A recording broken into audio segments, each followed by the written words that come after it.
era aceitável uma cidade da importância e do tamanho de São Paulo não ter uma estrutura de controle interno institucionalizada, estruturada. Isso para nós era inaceitável, até porque essa é uma obrigação que está na Constituição Federal Brasileira desde 88.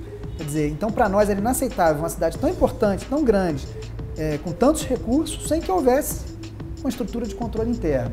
E aí, a ausência dessa estrutura, né, a ausência da técnica aplicada ao controle, certamente fez com que, em alguns setores específicos da prefeitura, pessoas que não honram o serviço público utilizassem do seu poder para obter benefícios próprios.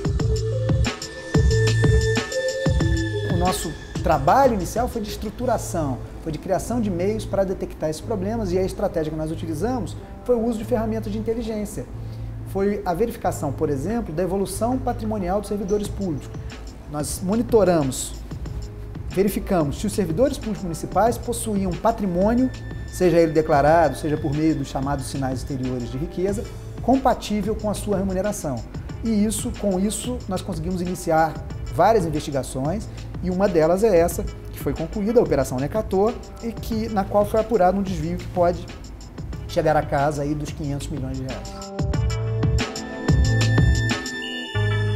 O que nós buscamos fazer na área administrativa é atuar de forma muito incisiva para que essas pessoas saiam do serviço público, né? Para que essas pessoas não mais ocupem a função que ocupavam no serviço público, mas nós necessitamos também de uma reforma na legislação processual brasileira, né? De forma em que os corruptos sejam efetivamente penalizados na esfera judicial. Eu considero também que é necessário, por parte do empresariado brasileiro, do setor privado, uma mudança de comportamento, né? Nós não podemos continuar sendo um país de corruptos sem corruptores.